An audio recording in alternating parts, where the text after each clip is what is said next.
வணக்கம். சிலோன் தமிழ் எஃப்எம்மின் பிரதான செய்திகள். முதலில் தலைப்புச் செய்திகள். தையிட்டி விகாரையினை இடிக்க முடியாது, அமைச்சர் திட்டவட்டம். நாட்டில் தொடர் மின்வெட்டு, அனுரவுக்கு எதிராக பின்னப்படும் சூழ்ச்சி வலை. துரோகிகள் காட்சிப்படுத்தப்பட்டுள்ள பதாகை, டயஸ்போராக்கள் சாடும் சிவிகே சிவஞானம். தையிட்டியில் இன்று மாபெரும் போராட்டம், அழைப்பு விடுத்துள்ள சட்டத்தரணி. வவுனியாவில் மாணவன் மீது கூரிய ஆயுதத்தால் தாக்குதல், காவல்துறையினர் அசமந்த போக்கு. மின்வெட்டு இடம்பெறும் முறை இலங்கை மின்சார சபையின் மற்றொரு முக்கிய அறிவித்தல். மாவை சேனாதிராஜா உயிரிழந்தமைக்கு நாம் காரணமா? சிவிகே சிவஞானம் விளக்கம். இனி தொடர்வது விரிவான செய்திகள். தையிட்டி விகாரையினை உடைப்பதன் மூலம் பிரச்சினைக்கு தீர்வு வருமா என்பது கேள்விக்குறியே என கடல் தொழில் அமைச்சர் ராமலிங்கம் சந்திரசேகர் தெரிவித்துள்ளார். குறித்த விடயத்தினை யாழ்ப்பாண மாவட்ட செயலகத்தில் நேற்று இடம்பெற்ற நிகழ்வொன்றில் பங்கேற்ற பின்னர் ஊடகங்களின் கேள்விக்கு பதில் வழங்கிய போதே அவர் இவ்வாறு குறிப்பிட்டார். இந்நிலையில் குறித்த விகாரையில் சுமூகமான தீர்வை எட்ட வேண்டுமே தவிர மீண்டும் இனவாதத்தையும் மதவாதத்தையும் வளர்க்கக்கூடிய தீர்வை முன்னெடுக்கக்கூடாது என அவர் குறிப்பிட்டுள்ளார். இது தொடர்பில் அவர் மேலும் தெரிவிக்கையில், யாழ்ப்பாணத்தில் இருக்கின்ற 5 லட்சத்துக்கும் அதிகமான மக்களின் விருப்பம் என்னவென்பதை நாங்கள் பார்க்க வேண்டும். அந்த வகையில் விகாரை கட்டி முடிக்கப்பட்டிருக்கிறது. அதில் பூஜை வழிபாடுகளும் தொடர்கிறது. அன்றைய தினம் பேசாதவர்கள் மற்றும் நடவடிக்கை எடுக்காதவர்கள் இன்றைக்கு இதனை பூதாகரமான பிரச்சனையாக எழுப்புவதற்கு முயற்சி செய்கிறார்கள். உண்மையிலேயே இதனை இதய சுத்தியுடன் செய்கிறார்களா அல்லது எதிர்வரும் நாட்களில் இவர்கள் உள்ளூராட்சி சபை தேர்தலில் இதனை துருப்புச் சீட்டாக பயன்படுத்த முயல்கிறார்களா என்ற கேள்வி எழுவதாக அவர் இதன்போது குறிப்பிட்டிருந்தார். நாட்டில் தொடர் மின்வெட்டு காரணமாக பல்வேறுபட்ட பிரச்சனைகளை எதிர்நோக்க வேண்டிய சூழலுக்கு மக்கள் தள்ளப்பட்டுள்ளனர். நாட்டில் கடந்த 2 நாட்களாக தொடர் மின்வெட்டு என்பது தற்போது பலதரப்பட்ட வகையில் சர்ச்சையினை ஏற்படுத்தியுள்ளது. பாணந்துறை மின் இணைப்பு துணை மின் நிலையத்தில் குரங்கொன்று மோதியதால் மின்தடை ஏற்பட்டதாக எரிசக்தி அமைச்சர் பொறியியலாளர் குமார் ஜெயக்கொடி தெரிவித்த நிலையில் பிறகு நிலைமை மீண்டும் தற்காலிக நிலைக்கு திரும்பியது. இருப்பினும் நேற்றைய தினமும் கிட்டத்தட்ட 1 மணித்தியாலம் திடீர் மின்வெட்டு ஏற்பட்டது. இந்நிலையில் எவ்வித முன்னறிவிப்புமின்றி அரசு தரப்பிலிருந்து எவ்வித முறையான காரணமும் தெரிவிக்கப்படாமல் மின்துண்டிப்பு ஏற்படுத்தப்படுகின்றமை குறித்து சமூக வலைதளங்களில் பலதரப்பட்ட விமர்சனங்களும் முன்வைக்கப்பட்டு வருகின்றன. இருப்பினும் ஒரு சாரார் இது ஜனாதிபதி அனுரகுமார திசாநாயக்கவின் அரசை நிலைகுலைய செய்வதற்காக திட்டமிட்டு மேற்கொள்ளப்படும் செயல் என தங்களுடைய கருத்துக்களை முன்வைத்து வருகின்றனர்.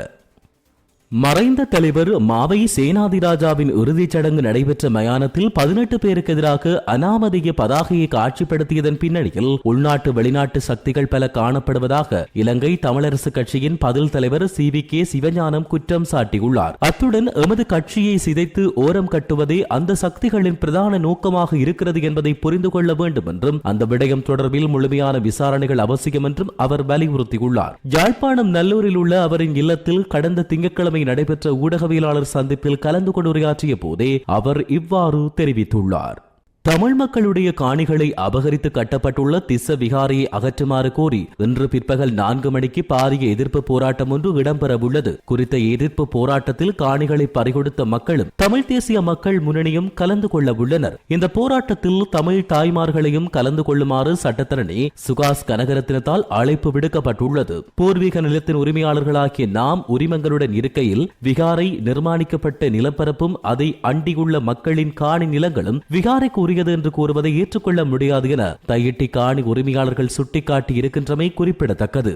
வவுனியாவில் உயர்தர வகுப்பு மாணவர் ஒருவர் மீது தாக்குதல் நடத்தப்பட்டதில் மாணவன் பலத்த காயமடைந்துள்ளார். குறித்த சம்பவம் நேற்றைய தினம் வவுனியா வைரவ புளியங்குளம் பகுதியில் இடம்பெற்றுள்ளது. சம்பவம் தொடர்பில் தெரிய வருகையில் வவுனியா வைரவ புளியங்குளத்தில் உள்ள தனியார் கல்வி நிலையத்தில் கற்றல் செயற்பாட்டை முடித்து வீதியால் குறித்த மாணவன் வந்து கொண்டிருந்தார். இதன்பொழுது மாணவன் மீது வைரவ புளியங்குளத்தில் வளமையாக கூடி நிற்கும் போதை கடுமையான இளைஞர்கள் குழு ஒன்று கண்ணாடி துண்டுகளால் வெட்டியுள்ளனர். இதையடுத்து மாணவன் காயமுற்ற நிலையில் அங்கு நின்றவர்களால் தனியார் வைத்தியசாலைக்கு சிகிச்சைக்காக அழைத்துச் செல்லப்பட்டார். இந்நிலையில் குறித்த போதை ஆசாமிகள் தாக்குதலை நடத்திவிட்டு அங்கிருந்து தப்பிச் சென்றதாக அந்த பகுதியில் உள்ள மக்கள் கூறியுள்ளனர். தொடர்ச்சியாக இந்த போதை அடிமையான இளைஞர்கள் அப்பகுதியில் உள்ள தனியார் கல்வி நிலையங்களில் கற்றல் செயற்பாடுகளை முடித்து வரும் மாணவர்கள் மீது தாக்குதலை நடத்துவது அண்மை காலமாக அதிகரிக்கப்பட்டு வருவதாகவும் குற்றம் சுமத்தப்பட்டுள்ளது. மேலும் இது தொடர்பில் வவுனியா காவல்துறையினரும் அசம்பந்தமாக காணப்படுவதாகவும் இது தொடர்பில் எவ்வித நடவடிக்கையும் எடுக்கவில்லை என்றும் தெரிவிக்கப்படுகின்றது.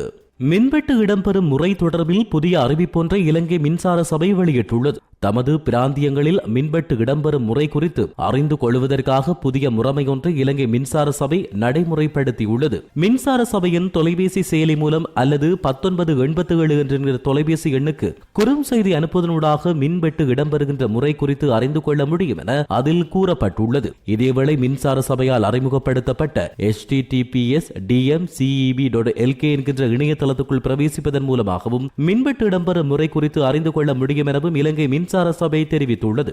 தற்போதைய நிலைமையை கருத்தில் கொண்டு இன்று 1.5 மணி நேரம் மின்வெட்டு நடைமுறைப்படுத்தப்படும் என இலங்கை மின்சார சபை அறிவித்துள்ளது. இதன்படி பிற்பகல் 3:30 மணி முதல் இரவு 9:30 மணிக்கு இடைப்பட்ட காலப்பகுதியில் இவ்வாறு 1.5 மணி நேரம் மின்வெட்டு நடைமுறைப்படுத்தப்படும் என தெரிவிக்கப்பட்டுள்ளது. மேலும் நுரைச்சோலை நிலக்கரி அனல் மின் நிலையம் மீண்டும் தேசிய மின் கட்டமைப்புடன் இணைக்கப்படும் வரை இந்த மின்சார வெட்டு தொடரலாம் என்றும் எதிர்பார்க்கப்படுகிறது.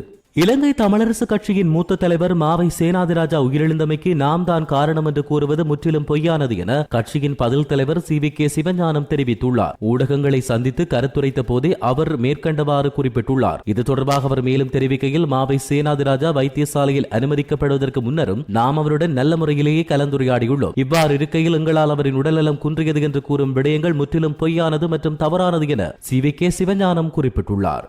இளைய தலைமுறையினரை மலினப்படுத்தும் செயற்பாடுகளை ராணுவம் உடனடியாக நிறுத்த வேண்டும் என கரைச்சி பிரதேச சபையின் முன்னாள் தவிசாளர் அருணாச்சலம் வேள மாளிகிதன் தெரிவித்துள்ளார். கிளிநொச்சியில் நேற்று இடம்பெற்ற ஊடக சந்திப்பிலேயே அவர் இவ்வாறு தெரிவித்தார். கிளிநொச்சி வளாகத்தில் இலவச இணைய வசதிகளை ஏற்படுத்தி அங்குள்ள இளைஞர் யுவதிகள் மத்தியில் கலாச்சார சீரழிவை நாங்கள் பார்க்க முடிகிறது. முன்பு வங்கி ஒன்றுக்கு பின்புறத்தில் காமினி நிலையம் என்ற பெயரில் அங்கு பண்பாட்டு சீரழிவு இடம்பெற்றது. அது இப்போது முற்றிலுமாக மூடப்பட்டுள்ளது. மேலுமாக ராணுவம் தேசிய பாதுகாப்பொன்றை முன்னெடுக்காமல் பூங்கா, சிகை அலங்கார நிலையம் மற்றும் உணவகங்களை நிர்வகிப்பதாகவும் அவர் இதன்போது தெரிவித்துள்ளார். இத்துடன் சிலோன் தமிழ் FM பிரதான செய்திகள் நிறைவடைகின்றன. தொடர்ந்து செய்திகளை அறிந்து கொள்ள www.ceylontamil.com என்கின்ற எமது இணையதளத்திற்குள் பிரவேசியுங்கள். வணக்கம்.